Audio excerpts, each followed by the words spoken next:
얘기한 질병은 사실은 어디서부터 접근이 돼야 되냐면 어미소의 영양관리서부터 이게 접근이 돼야 돼요.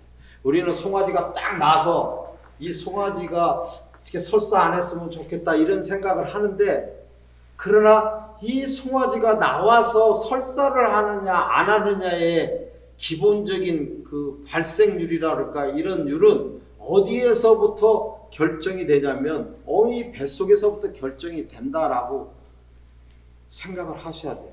우리 송아지 딱 나와서 이거 3, 4일 있으면 설사한다 이게 아니라, 우리가 어미한테 어떻게 설사를, 송아지 그 뱃속에 있을 때의 영양관리를 잘해서 그 송아지가 나와가지고 설사를 안 하게 하느냐를 일단 좀 접근을 하셔야 돼요. 근데 그렇게 하지 않고 생전 나와가지고 어떻게 이 송아지를 관리를 할까를 하니, 이게 내가 20년을 하든 30년을 하든, 물론 오래 하신 분들은 송아지 폐사율은 좀 덜 나긴 하지만 그런 부분에서 좀 접근 방법이 잘못되지 않았느냐. 우리나라는, 우리가 일본 사람들 쪽발이라 그러고 저도 제가 생각하기에 좀 무시하는 경향도 있고 그러는데, 물론 이제 여행도 가끔 가보면 그 사람들 굉장히 이 친절하고 이런 걸 많이 느끼고, 제가 그래도 길도 알려주고 막 따라와서 알려도 주고 이래서 참 감동 있게 했는데, 그 일본 사람들이 잘하는 거는 매뉴얼대로 잘합니다. 다시 말하자면 우리가 세탁기를 하나 샀으면 우리는 그냥 세탁기 그냥 다 저기 하고 뭐 설명서 뭐 봅니까? 대충 보면 다 아는 거지. 우리나라 그러잖아요. 그 사람들은 딱 보고 매뉴얼을 다 차근차근 본답니다. 그게 약간의 우리나라, 그게 뭐 좋고 이게 우리나라 나쁘고 이건 아니라 이 성격의 차이가 좀 있는 것 같아요. 근데 일본 같은 경우는 송아지 설사를 안 하는 게 아니라, 어떤 부분이 우리하고 틀리고 우리가 배워야 될 점이냐면, 어미 뱃속에 있을 때 이 송아지가 나중에 태어나서 설사를 안 하게끔 하는 예방이 벌써 들어가는 거야. 기본적으로 우리가 잘 아는 어미소한테 설사 예방 백신, 이건 100% 다 놓아요. 두 번째로 우리가 안 하는 게 있어요. 우리가 설사에 매번 시달리는 이유가 안 하는 게 있어요. 어미한테 임신 7개월에서 분만 시까지 그때만이라도 미량 광물질이라는 그런 미네랄을 먹여줘야 돼. 뭐라고? 미량 광물질.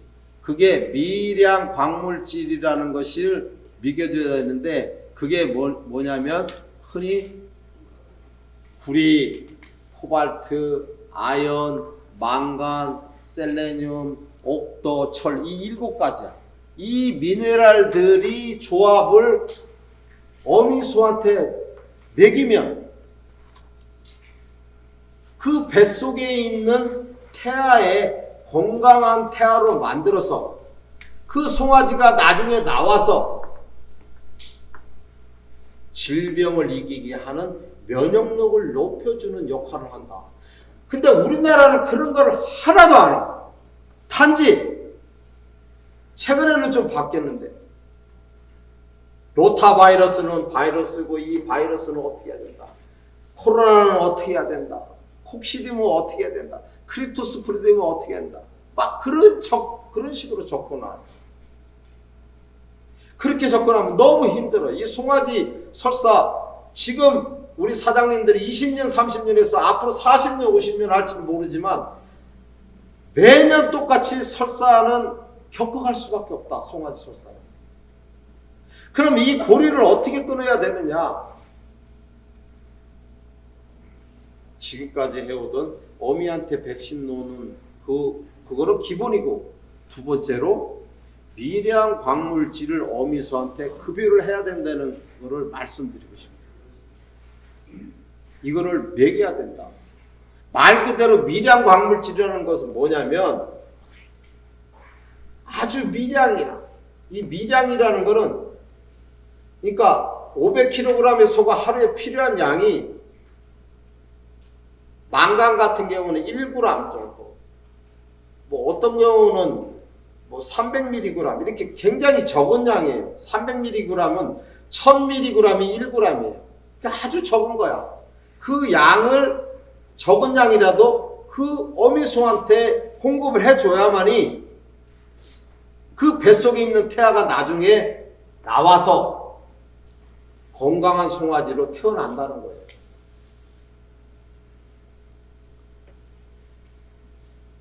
그래서 어미한테 미량 광물질을 먹여야 되는 것을 생각을 해야 된다는 거 꼭 말씀드리고 싶어요. 그 다음에 이런 얘기는 들으셨을 거야. 송아지가 튼튼한 송아지로 태어나면 이 갑상선이 좀 커야 된다. 이것도 마찬가지예요. 어미소한테 어떻게 영양을 잘 공급해야만이 그 뱃속에서의 송아지가 면역력이 강한 송아지로 나올 것이냐를 생각을 해야 되는 거예요.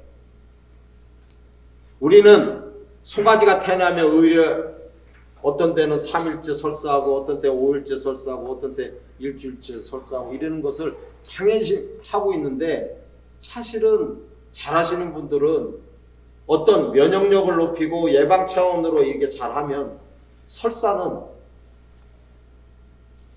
남의 나라 얘기로 생각하시는 분들 많아요. 근데 제가 보기에는 아직도 아마 여기 사장님들 뭐 보나마나 그래도 한 50-60%의 농가의 사장님들은 아직도 송아지 설사에 어떤 때는 괴롭고 이런 게 많이 있을 겁니다. 다행히 잘못되지는 않으면 되는데 또 이 한겨울에 또 송아지 치료하다 돈은 돈대로 들고 치료 안 되고 나중에 진짜 딱딱하게 얼음 땅에 어디 파묻을 데도 없고 진짜 짜증나기 십상이죠. 그래서 일단은 송아지가 태어나기 전에 해야 될 일들이 백신은 반드시 해야 돼요. 백신은 설사 예방 백신은 반드시 해야 돼요. 두 번째, 미량 광물질 같은 것을 먹여야 된다. 여기서 세 번째 하나 더 있다 그러면 어떤 걸 해야 된다? 비타민 A 주사를 어미소한테 놔주는 것이죠. 비타민 A, AD3 제제를 어미소한테 분만하기 2달 전에 한 번, 분만하기 1달 전에 한 번 정도 놔주는 거죠. 결국은 우리가 번식우한테 송아지가 건강하게 태어나게 하기 위해서 비타민 A 놓는 것은 분만하기 2달 됐을 때 첫 번째, 1달 전에 두 번째, 분만 시 세 번째, 분만하고 나서 1달째 네 번째, 분만하고 2달째, 1달 간격으로 이렇게 3cc 내외로 비타민 A를 놔주시는 게 좋아요. 그러면 송아지의 면역과 또 그 소가 번식하는 데 좋습니다. 그거는 꼭 놔주세요. 그러니까 송아지가 태어나기 전에 해야 될 일들이 뭐다? 백신을 반드시 해야 된다. 미량 광물질을 먹이는 걸 생각하라.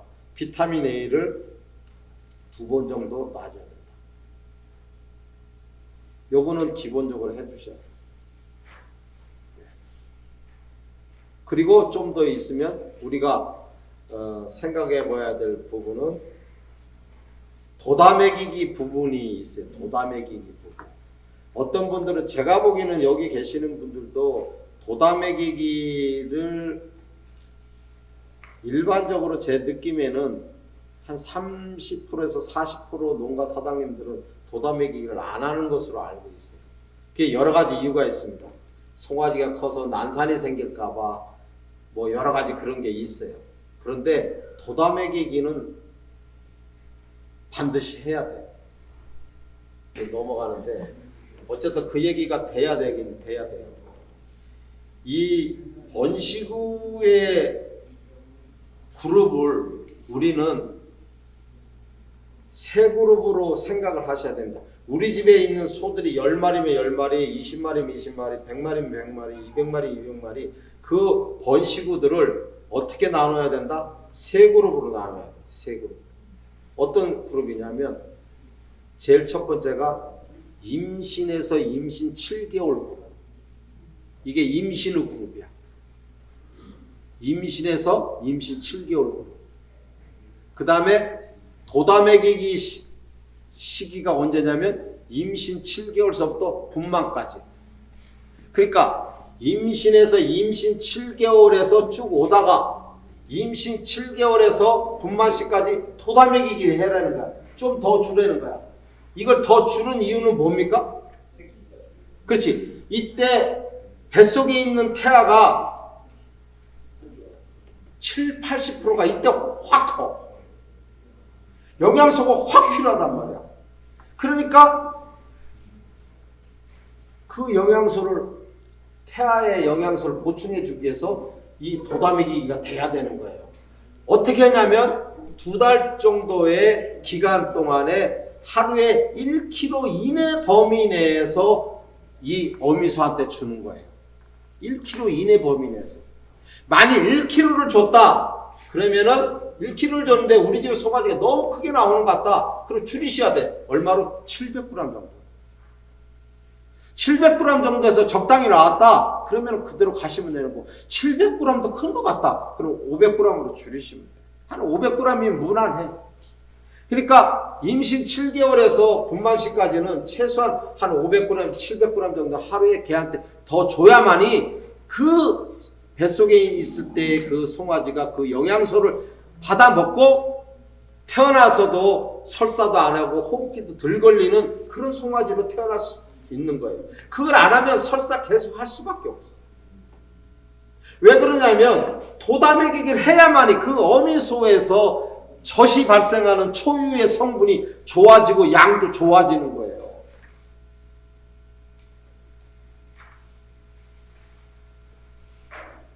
그래서 보면 좀 왔다 갔다 하는데 임신 후가 임신에서 임신 7개월 단계가 있고 이때보다도 더 줘야 되는 게 임신 7개월에서 분만 단계가 있고 그러면 어디가 사료양이 더 많이 주는 거예요? 도담액기가 많이 줍니까? 임신에서 임신 7개월이 많이 줍니까?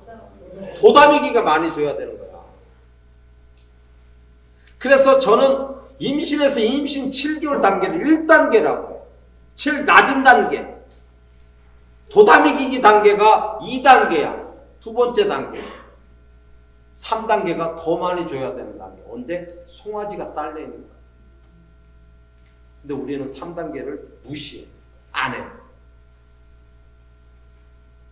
자, 현실적으로 돌아가서 우리가 사료의 가치나 영양소는 다 집어치우고라도 사료 중에서 제일 싼 사료가 어떤 사료입니까? 임신 후 사료입니다. 임신 후 사료가 왜 제일 쌉니까? 네? 나는 보지 않아도 영양소가 제일 약하고 그렇게 크게 필요하지 않을 것 같으니까 임신 후 사료가 제일 싼 거예요. 응? 다시 말하자면 아까 임신에서 임신 7개월 동안은 뱃속에서 요만한 알갱이, 요만한 구슬 모양의 크기에서 임신 7개월, 10개월 돼야 뱃속에서 7kg밖에 안 커. 좀 크면 10kg야. 7개월 동안. 그러니까 영양소가 많이 필요하지 않은 거야.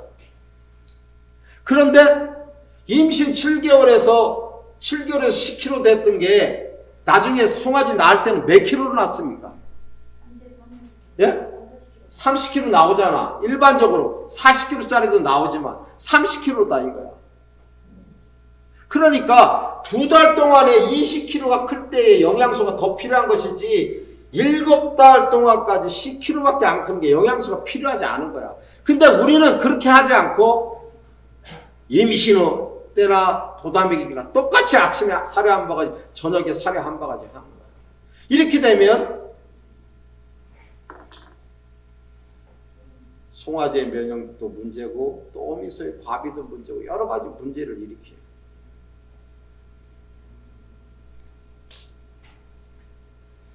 이왕의 얘기가 나왔는데 1단계보다는 2단계가 더 영양소가 더 필요하다. 2단계보다는 결론적으로 얘기하면 3단계가 영양소 더 필요합니다.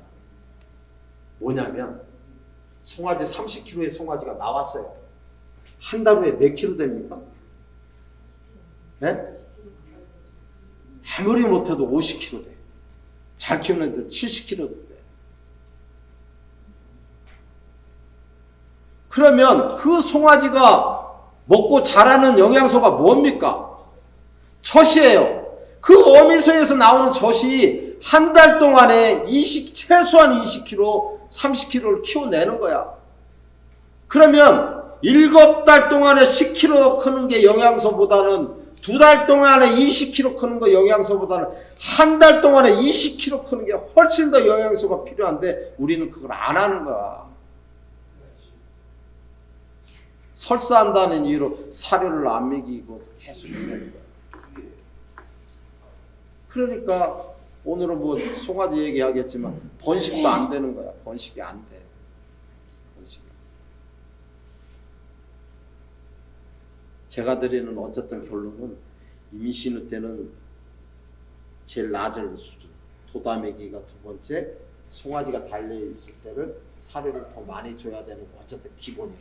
이건 오늘 그 얘기는 다 못해요. 그 얘기했다가 또 송아지 얘기 한마디도 그래서 어쨌든 간에 송아지는 태어나기 전에 우리가 영양관리를 해줘야 되는 거야.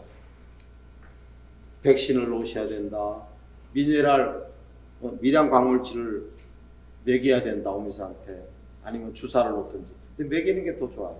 그 다음에 뭐 있어요? 비타민 A를 주사를 해야 된다. 아니면 먹이시든지. 그리고 도다먹이기를 적절하게 해야 된다. 이게 기본이에요. 그 이제 송아지가 나왔어요. 송아지가 나왔어요. 일반적으로 우리는 송아지가 열흘 이내 설사해서 폐사하는 율이 높습니까? 열흘 이후에 송아지가 설사하는 게 폐사율이 높습니까? 일반적으로 열흘 이내가 문제야. 열흘 이내가. 근데 제가 오늘 시간 없으니까 그냥 간단하게 제가 핵심만 찔릴게. 열흘 이내 설사는 송아지가 설사하는 원인은 딱 하나예요. 딱 하나. 초유와 관계다. 초유. 열흘 이내 설사에서 문제되는 거는 뭐라고 생각하시면 됩니다. 다른 거 다 잡아치우고 뭐다? 초유의 문제다. 초유의 문제다. 초유의 양이 부족하든지 초유의 품질이 문제다.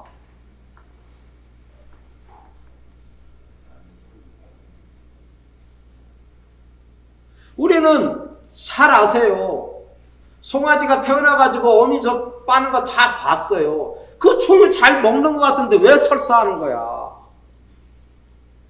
다시 말하자면 그 어미소에서 생성된 초유의 양이라든지 품질이 부족한 거야. 저는 이렇게 강의도 다니지만 이거에서 못 먹고 사니까 약장사도 합니다. 약장사도 해요. 제 약 쓰시는 분도 계실 텐데.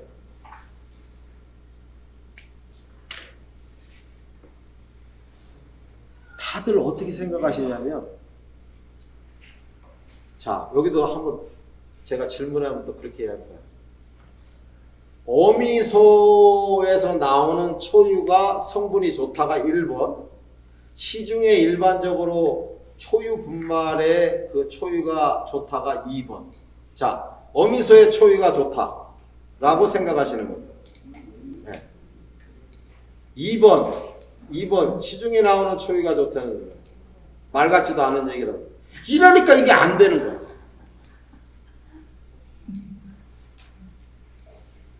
분명히 얘기하기를 우리나라의 한우의 소가 생산하는 초유의 품질과 양이 맞으면 우리나라 송아지들이 10일 이내 설사하고 죽을 확률이 없어요.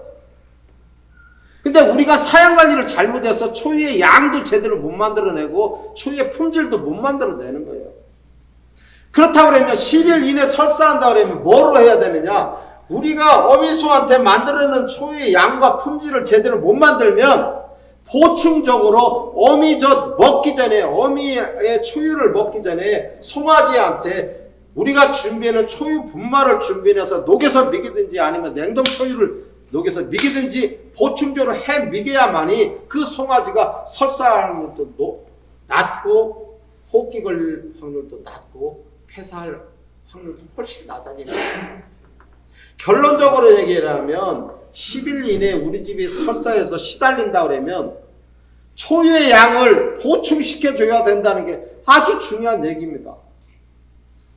초유 분말을 어미젖 빠르면은 이 초유 분말을 젖병에다 먹이면 안 먹으니까 빨기 전에 어쨌든 조치를 취하셔야 돼요.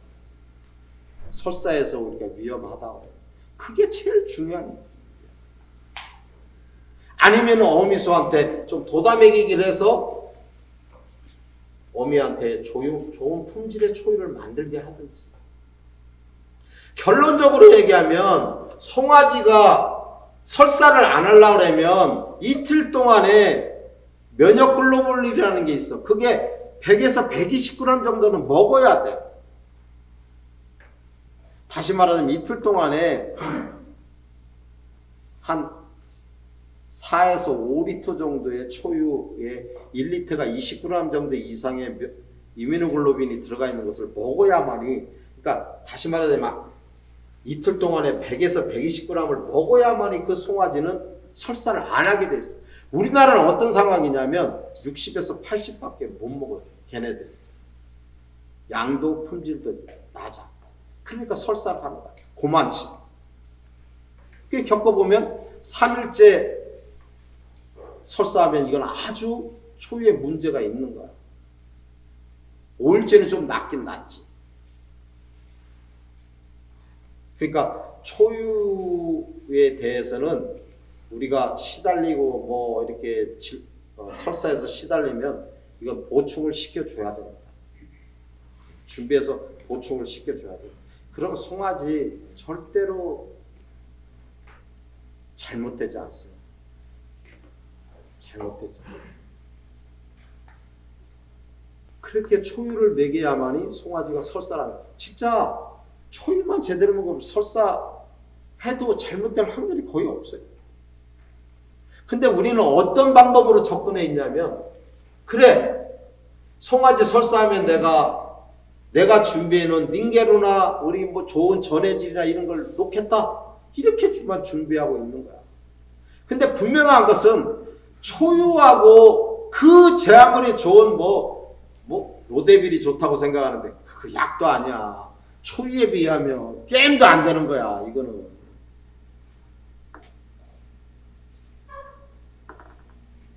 원칙대로 가야 돼. 원칙대로. 그래서 설사하는 게 문제가 된다면 좀 어려우시긴 할 거야. 또 어떤 분들은 초유가 비싸다고 또 안 믿으신대. 제가 보기에는 요 가까운 화순 지역에 계시는 분인데 거기 한 송아지 300마리 나와요. 이틀 동안에 어미젖 안 먹이고 거기는 또 왜 그렇게 하는지 모르겠어. 어미젖 안 먹이고 8만 원짜리 세 봉지를 먹어요. 24만 원 한 마리. 300봉지 뭐 얼마입니까? 7,200만 원. 7,200만 원 아니에요? 7,200만 원. 아이고 하나만 먹이지 세 봉지까지 먹여. 아니라는 거예요. 하도 송아지 설사에 혼이 나서. 그렇게는 아니더라도 어쨌든 최소한 반 봉지나 한 봉지 이상은 그 송아지한테 보충해서 먹여주면 설사의 양상이 완전히 달라질 것이다. 분명합니다. 제가 모가지를 걸고 얘기해요. 그 다음 초유가 좋다고 이렇게 말씀드리니까 이제 또 다른 중요한 거 다 잊어먹고, 초유는 48시간 이내에 먹여야 돼요. 초유는. 그래야지 이 장에서 흡수가 돼. 위에서 장에서 흡수가 돼서 면역력이 생겨요. 아무리 좋은 초유고 저기 한 거는 3일 넘어가서 먹이면 안 돼요. 그때 먹이면은 나는 이 송아지를 반드시 설사시키고야 말겠다는 거와 똑같은 거예요. 안 돼. 그래서 송아지가 태어나면 초유만 일단 자라면 특별하게 큰 문제점이 없습니다. 이런 경우가 있어요. 참 안타까운 게 농장에서 뭐 송아지가 태어나서 이런 거 저런 거 이렇게 하다가 한 열흘째 되면 송아지가 거칠해지고 이 몸에 허연 비듬 같은 것도 생기고 뺏싹 마르고 코도 말라가 기침도 칵칵칵 하면서 설사도 하고 송아지 꼬락선이 안 되는 송아지들이 있어요. 그건요 100% 뭔지 아세요? 그 사람이 걸리는 코로나 바이러스와 똑같은 그 코로나 바이러스인데 로타 코로나 할 때 그 코로나입니다. 그거는 설사하고 호흡기가 같이 오는 게 코로나 바이러스예요. 그건 왜 원인이 오느냐? 초유 제대로 못 먹은 애들이 그렇게 돼요. 그거는 게임이 끝난 거야. 아무리 좋은 혈관 주사야, 아무리 좋은 거 해도 안 돼. 단지 48시간이 초유를 잘 먹게 하는 그 시간 허용됩니다. 그 이후에는 안 돼. 그래서 초유를 뭐 그런 경우도 있을 거예요. 뭐 난산이 걸려서 어떤 뭐 제왕절개에서 후유증이 안 좋아서 어미소가 죽고 잘못된 경우, 뭐 여러 가지 자궁탈이 돼서 뭐 그런 경우도 있을 텐데, 그런 경우에는 이제 어미가 잘못됐을 경우에는 내가 항상 초유 분말을 준비해 놨다가 송아지한테 젖병으로 미기든지 아니면 카테터로 미기실 준비를 하고 계셔야 되는 거야. 꼭 그런 일은 토요일날 일요일날 약방문 다 닫았을 때 나타나는 거예요. 그때 뭐 저한테 전화해봤자 포항에 어떤 사장님이 그거 어떻게 해야 되냐고. 제가 어떻게 합니까? 이게 저 일산에 있는 사람이 어떻게 뭐 포항까지 달려갑니까? 내가 준비해 있어야지. 그래서 송아지 설사는 초유를 생각을 하라. 초유를 생각하셔야 됩니다.